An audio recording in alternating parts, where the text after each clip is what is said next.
Bismillahirrahmanirrahim. Assalamualaikum warahmatullahi wabarakatuh. Alhamdulillahirabbil alamin.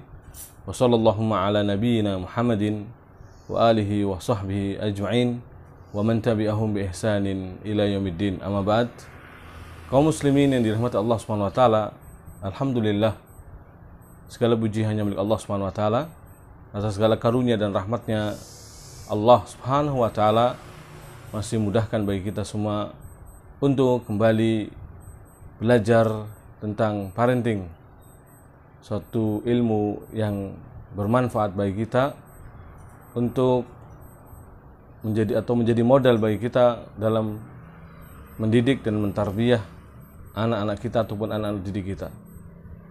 Kemudian salawat dan salam semoga senantiasa tercurahkan atas junjungan Nabi kita yang mulia, Nabi Muhammad Rasulullah SAW, serta para sahabatnya, keluarganya, dan juga seluruh pengikut beliau sallallahu alaihi wasallam hingga hari kiamat kelak. Kaum muslimin yang dirahmati Allah Subhanahu wa taala, kita sambung kembali pelajaran kita di antara karakter atau sifat pendidik yang sukses, sifat pendidik yang berhasil adalah al-qalbu ar-rahim, yaitu yang berhati penyayang.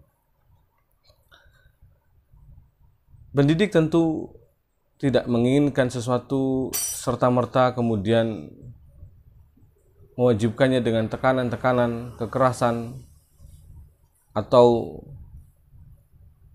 mengharapkannya berlebihan ya kepada anak didiknya atau kepada anak-anaknya. Tapi justru dia harus punya langkah-langkah. Demikian pula punya tujuan jangka pendeknya dan jangka panjangnya, sehingga hal ini menjadikan dia tidak terburu-buru. Tidak terburu-buru melahirkan tentunya sikap rahim atau penyayang ya, karena tidak menginginkan seorang untuk instan berubah secara totalitas serta merta ya, tetapi ada proses yang harus dilakukan. Begitulah karakter pendidik yang sukses, pendidik yang berhasil. Maka dia berhati penyayang ya. Karena apa? Karena hidayah di tangan Allah Subhanahu wa taala. Kita tahu ada dua hidayah, hidayah taufik dan hidayah irsyad. Hidayah taufik yaitu kemudahan seorang untuk melakukan ketaatan, untuk berubah kepada amalan takwa, menjalani ibadah ketaatan kepada Allah Subhanahu wa taala, maka ini dibutuhkan hidayah taufik. Kita hanya bisa mampu memberikan hidayah irsyad wal bayan, yaitu penjelasan, keterangan ya, menyebutkan dalil ataupun sisi hujahnya. Itulah tugas kita. Adapun merubah seorang menjadi baik atau tidak, menjadi soleh atau tidak, itu semua adalah perkaranya hak Allah Subhanahu wa taala. Maka pendidik ya harus punya keyakinan seperti ini. Dia hanya berusaha. Sebab itu menjadikan dia akhirnya penyayang ya. Karena dia bukan penentu. Dia bukan yang pasti harus menentukan hasil, tetapi dia hanya berusaha dan berusaha. Maka dari sinilah timbul perasaan dan sikap karakter penyayang ya, agar perubahan itu dihasilkan dengan baik, dengan cara yang baik, dengan waktu yang juga sesuai dengan yang diharapkan. Namun demikian kita yakini tetap kembalinya kepada biyadillah ya, di tangan Allah Subhanahu wa taala. Hanya Allah yang menentukan. Oleh karenanya Nabi kita sallallahu alaihi wasallam pernah diingatkan oleh Allah Subhanahu wa taala ketika meninggal pamannya Abu Thalib dalam kondisi kafir. Maka kemudian Nabi diingatkan dengan turunnya ayat Allah SWT, innaka la tahdi man ahbabta walakin Allah yahdi may yasha. Sesungguhnya Allah SWT, sesungguhnya engkau wahai Nabi, la tahdi man ahbabta, tidak bisa memberikan petunjuk pada orang yang dicintai sekalipun, dari orang yang kau cintai sekalipun. Walakin Allah yahdi may yasha, akan tapi Allah memberikan hidayah kepada siapa yang dikehendaki. Jadi urusan hidayah, berubahnya seorang, sukses tidaknya dari apa yang kita suguhkan, dakwah dan pendidikan yang diberikan kepada mereka, itu adalah hak Allah Subhanahu wa taala. Ya. Kita hanya membantu dengan kasih sayang yang benar, ya. Maka dakwah, pendidikan dan juga tarbiyah secara umum adalah harus dengan kasih sayang, ya. Maka sifat pendidik yang sukses adalah yang berhati penyayang. Dalam kitab ini disebutkan satu hadis dari Sulaiman bin Malik bin Khuwairits radhiyallahu anhu. Dia mengatakan, ataina Rasulullah sallallahu alaihi wasallam wa nahnu syababatun mutaqaribun. Kami pernah mendatangi Rasul sallallahu alaihi wasallam dan waktu itu kami adalah para pemuda yang sebaya usianya. Fa aqamna indahu 20 lailah. Kami pun menetap di rumah Rasul sallallahu alaihi wasallam atau menetap di sisi Rasul sallallahu alaihi wasallam, ya, selama 20 hari. Ya, atau 20 malam. Wa kana Rasul sallallahu alaihi wasallam rahiman rafiqa, dan adalah Rasulullah sallallahu alaihi wasallam adalah seorang guru teladan yang rahiman, penyayang, lagi rafiqa, lagi lemah lembut. Ya. Karakternya disebutkan oleh para sahabat muda ini mengatakan rahiman rafiqa, yaitu penyayang lagi berlemah lembut. Fadhanna anna qad istaqna ahlana, dan kami yakin bahwa kami ini sudah mulai rindu dengan keluarga kami. Setelah 20 malam lamanya kami bersama Rasulullah SAW belajar, ya. Fasa'alana amman tarakna min ahlina. Maka Rasulullah SAW pun bertanya kepada kami tentang orang-orang yang kami tinggalkan dari keluarga kami. Fa akhbarnahu, kami pun menghabarkan kepada beliau sallallahu alaihi wasallam. Faqal, apa kata Nabi SAW? Irji'u bi ahlikum. Kembalilah kalian kepada keluarga kalian. Irji'u ila ahlikum. Kembalilah kalian kepada keluarga kalian. Fa aqimu fihim. Lalu tinggallah bersama mereka. Wa allimuhum wa barruhum, ya. Wa sallu kadza fi hini kadza. Wa sallu kadza fi hini kadza, ya. Lalu ajarkanlah kepada mereka tentang ilmu, ya, agama din ini, ilmu din ini, wabaruh, dan berbaktilah kepada mereka, ya, dan sholatlah kalian pada waktu yang ini dan ini yang telah ditentukan, dan sholatlah kalian pada waktu ini dan ini, jadi yang telah ditentukan oleh syariat ini, ya. Ini laksanakan sholat dengan tata cara yang sebagaimana yang telah diajarkan Nabi SAW di waktu yang juga telah diajarkan oleh Nabi SAW kepada mereka. Lalu Nabi menambahkan, ya, fa idza hadaratis shalah falyu'adzin ahadukum. Apabila datang waktu salat, apabila tiba waktu salat, maka salah seorang di antara kalian hendaknya berazan, ya, mengumandangkan azan. Walyu'ammukum akbarukum, dan hendaknya, ya, untuk menjadi imam salah seorang di antara kalian yang paling senior atau paling tua usianya, ya. Hadis ini diriwayatkan oleh Bukhari dan Muslim. Yang menjadi catatan dalam hadis ini justru di awal, ya. Maksudnya menjadi hujjah, syahid pada apa yang sedang kita bincangkan, apa yang sedang kita bahas dari karakter seorang pendidik yang sukses, yaitu berhati penyayang. Nabi disebutkan di sini oleh para pemuda ini dengan mengatakan kana rahiman rafiqa, yaitu berhati penyayang, dan yang kedua lemah lembut atau ramah tamah, ya. Inilah karakter Rasul SAW yang menjadi teladan bagi kita sebagai pendidik. Sehingga lihat bagaimana para pemuda ini sampai, ya, betah sekali bersama Rasul SAW. Sampai tidak terasa, ya, 20 malam bersama Rasul SAW belajar, dan tidaklah menjadikan mereka ingin pulang kecuali karena kerinduan mereka kepada keluarganya. Andaikan mungkin kalau mereka tidak rindu pada keluarganya, mungkin, ya, betapa betahnya mereka belajar bersama Rasulullah SAW. Dan kerinduan itu pun timbul karena Rasul mengingatkan tentang keluarga mereka, ya. Rasul menanyakan perihal mereka sehingga timbul kerinduan itu. di sini ada dua hal ya yang kita lihat dalam hadis ini. Bagaimana Rasulullah SAW perhatian kepada para murid-muridnya ini, para sahabatnya ini, menanyakan perihal keluarganya yang ditinggalkannya, kondisinya bagaimana. Karena 20 hari adalah waktu yang lumayan lama ya. Jika misalkan tidak sempat memberikannya nafkah, ditinggalkan dan seterusnya, atau mungkin kalau mereka anak muda yang belum memberikan nafkah, akan tapi mungkin orang tuanya mungkin menanyakan, tidak seperti zaman sekarang ada WhatsApp, ada HP dan seterusnya, bisa saja dengan online tanya ya, atau menelponnya mudah. Tapi zaman dulu ya, jika sudah berpisah jauh ya, kerinduan sangat mungkin muncul lebih besar ketimbang zaman sekarang. Ya. Pun demikian Rasul Shallallahu Alaihi Wasallam ya langsung mengizinkan bagi mereka untuk kembali kepada keluarganya. Yang kedua, dari sisi bahwa apa yang dilakukan Rasul SAW sebagai pendidik di sini, mencontohkan kepada kita, ya, apa yang dilakukan oleh Rasul SAW kepada anak muridnya, ya, kepada para sahabat yang belajar kepadanya, dari perhatian, kemudian juga kasih sayang, sampai dibuktikan dengan pujian dari para sahabat tadi.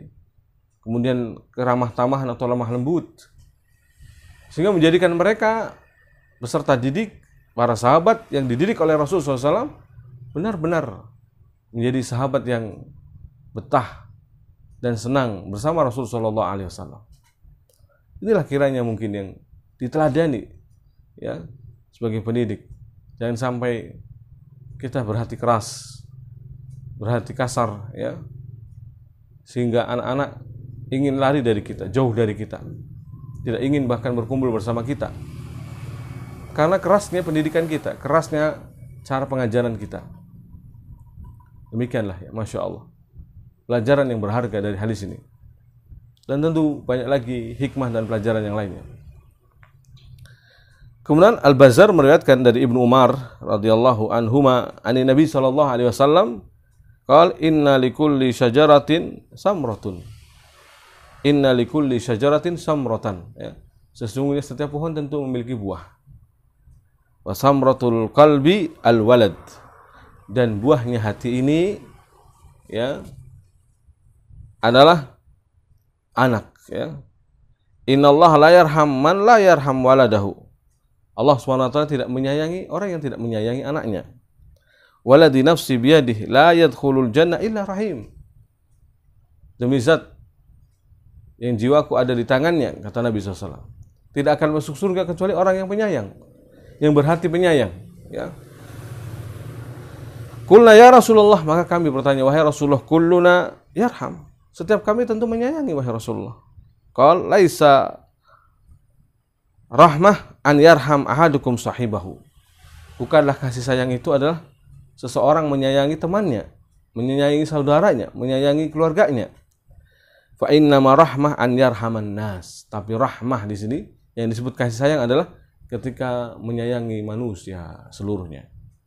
Yakni maksudnya di sini penyayang, berhati penyayang meskipun kepada manusia secara umumnya.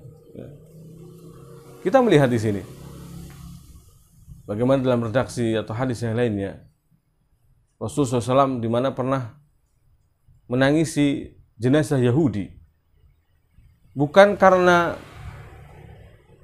ya orang Yahudi kok ditangisi dalam arti kenapa orang kafir kok ditangisi. Ini bukan karena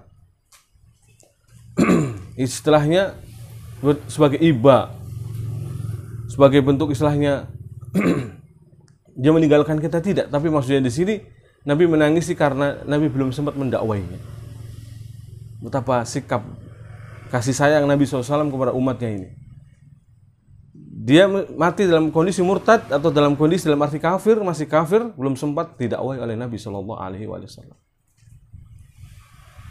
Ya, iba atau kasih sayang di sini karena timbul semata-mata karena dia dalam kondisi kafir, belum sempat didakwai. Dia belum tersentuh dakwah sama sekali. Ibarat kata kita belum pernah mendidiknya, belum pernah mengajarkannya. lalu dia menjadi orang yang nakal, anak yang nakal, ya, menjadi penjahat, kita akan sedih kepada mereka yang, ya, bahkan mungkin kitalah yang mendidiknya tapi kita tidak sukses dalam mendidiknya. Kita akan sedih melihat hasil-hasil yang buruk tadi. Meskipun hasil adalah di tangan Allah SWT, kita hanya menikmati proses. Kita hanya melakukan proses, ya.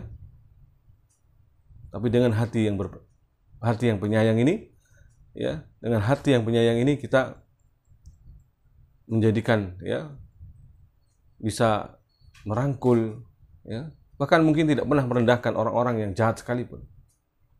Karena kita merahmati mereka belum mendapatkan hidayah.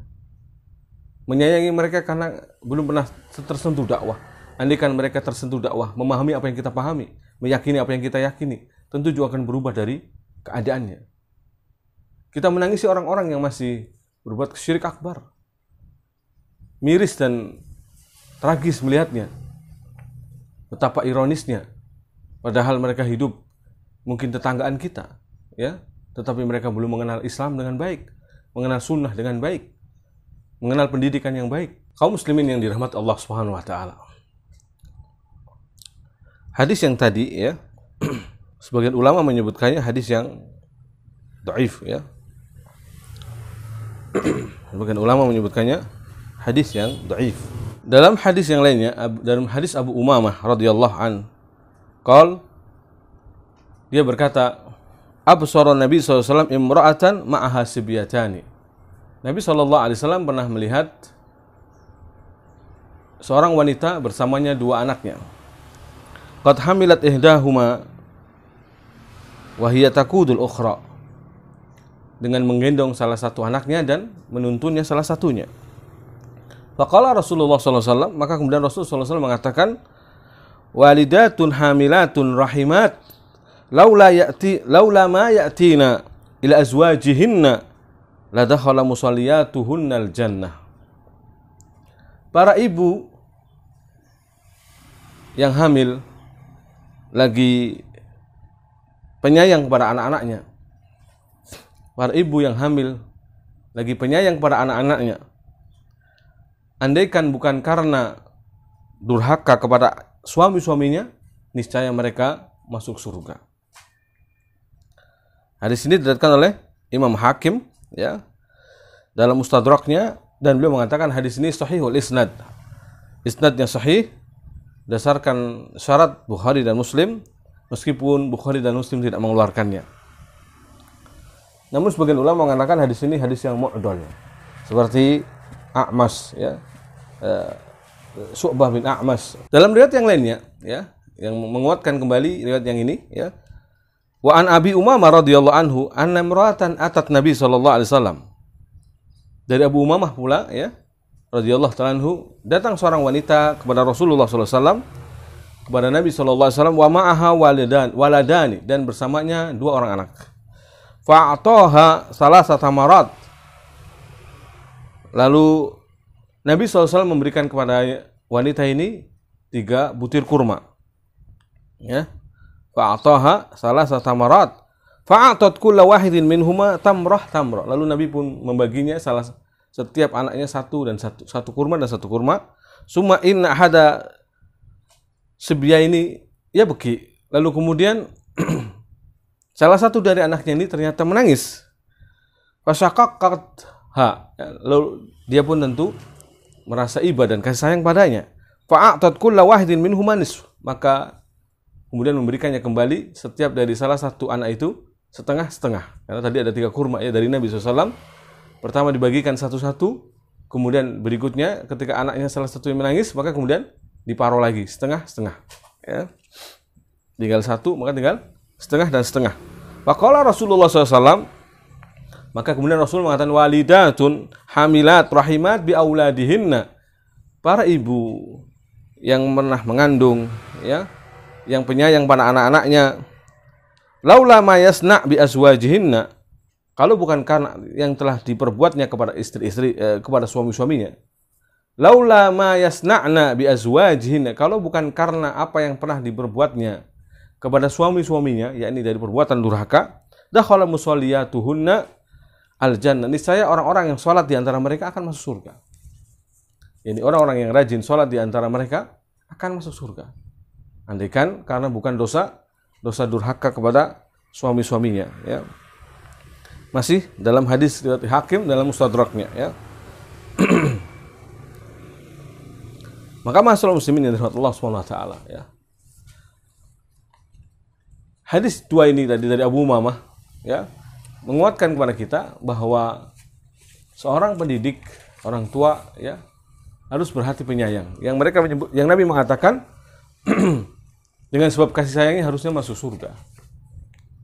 Namun karena mungkin dosa kedurhakaannya kepada suaminya, ya, bisa terpending terlebih dahulu diazab di neraka, ya, karena tentunya perbuatan durhaka kepada suami itu adalah dosa besar, ya, di antara dosa-dosa besar. Seperti yang sering kita sebutkan dalam hadis-hadis tentang ketaatan pada suami. Demikian pula hadis-hadis yang lainnya, ya, yang berkaitan dengan hak-hak suami. Maka seorang pendidik ma'asyiral muslimin dan muslimat yang dirahmati Allah Subhanahu wa taala, dia harus menjadi orang yang berhati penyayang akan tumbuh nanti generasi yang baik dari hasil didikannya, ya, yang berpengerangai dan berakhlak, berkarakter penyayang pula. Bukan kasar, bengis, ya, lagi kejam, ya. Apalagi seolah-olah tidak pernah diajarkan penyayang kepada hewan, menyayangi tumbuhan. Ini akan menjadi anak-anak yang kasar, ya, berperilaku kasar pada hewan, ya, kejam, sadis bahkan. Kan begitu miris kalau melihat yang seperti ini. Masih anak-anak tapi sudah membunuh, masih anak-anak tapi sudah tega membunuh bahkan orang tuanya, ya, na'udzubillah summa na'udzubillah. Dalam hadis Ubadah bin Samit radhiyallahu ta'ala anhu, Nabi pernah bersabda, "Laisa min ummati man la yajillu man lam yujilla kabirana wa la yarham saghirana wa ya'rif li'alimina haqqahu." Bukan termasuk umatku orang yang tidak menghormati yang lebih tua, yang tidak menyayangi yang lebih muda, dan yang tidak mengenal hak orang yang alim, yang tidak menghormati orang yang berilmu. Kata Nabi, laisa min ummati.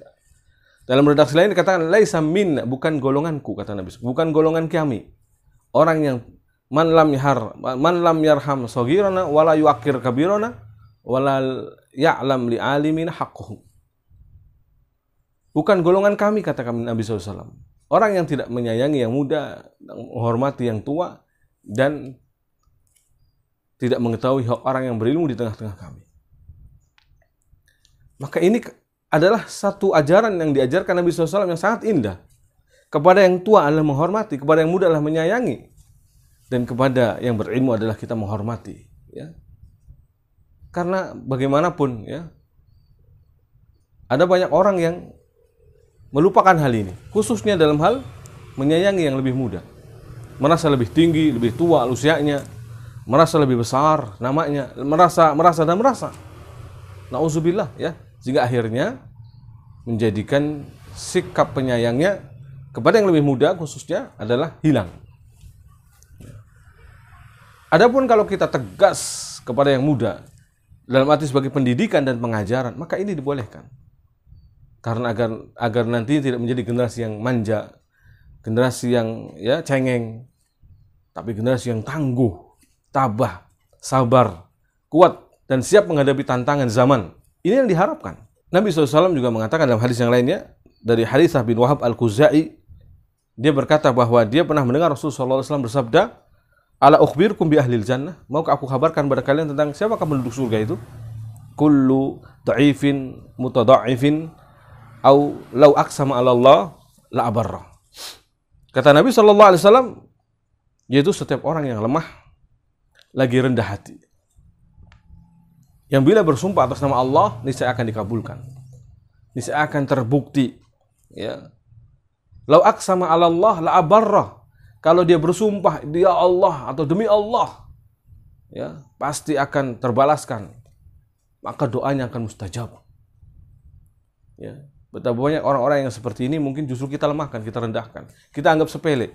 Justru mereka lah yang mungkin mustajab doanya. Sekali bersumpah dalam berdoanya, niscaya akan bangkrut urusanmu, niscaya akan gagal, hancur. Nah, banyak sekali orang yang terkena doanya orang-orang yang lemah seperti ini. Karena diremehkan, ya. Karena kita meremehkan sikap kita. Padahal harusnya kita menyayangi orang yang lemah, menyayangi orang-orang yang masih muda, orang anak kecil dan seterusnya. Kemudian Nabi juga mengatakan, ala ukhbirukum bi ahlin nar, maukah aku kabarkan pada kalian siapakah penghuni neraka? Kullu utulin jawadin mustakbir, yaitu setiap orang yang kasar, congkak, lagi sombong. Ya. Hadis ini diriwayatkan oleh Imam Bukhari dan Muslim. Ya. Maka ma'asyiral muslimin yang dirahmati Allah Subhanahu wa taala, kesuksesan di dalam mendidik, ya, bukan semata-mata hanya masalah kiat tata cara, bukan soal masalah strategi saja, tetapi adalah bagaimana mendidik dari hati. Jika bertutur kata, berucap, mungkin bisa dipoles, bisa diperindah, dipercantik, tetapi jika tidak sesuai dengan apa yang ada dalam hatinya, tentu akan tidak sama, ya. Maka orang yang berkata memang keluar dari hatinya, sesuai dengan apa yang ada dalam hatinya, maka akan lebih nyaman dan indah untuk didengarkan. Dan lebih mengena, lebih berpengaruh, seakan-akan mengandung ruh dalam ucapannya, mengandung sihir, ya, sehingga bisa mempengaruhi seorang lain. Inna fil bayani la sihra. Nabi pernah mengatakan, sesungguhnya dalam penjelasan yang baik ada sihirnya, ada pengaruhnya. Jika kita bisa mendidik, ya, berucap, mengajar, mentalkin dari hati kita langsung, ditambah dengan memolesnya dengan kata-kata yang indah, tentu hasilnya lebih baik. Demikian kaum muslimin dan muslimat yang dirahmati Allah Subhanahu wa taala, pemirsa Parenting Sunnah TV, yang semoga senantiasa dirahmati Allah Jalla wa Ala. Ini yang bisa kami sampaikan terkait dengan bahwa sifat karakter pendidik yang sukses adalah berhati penyayang. Wallahu taala wa a'lam bishawab. Wa sallallahu ala nabiyyina Muhammad wa alihi wa sahbihi ajma'in. Walhamdulillahi rabbil alamin. Wassalamualaikum warahmatullahi wabarakatuh.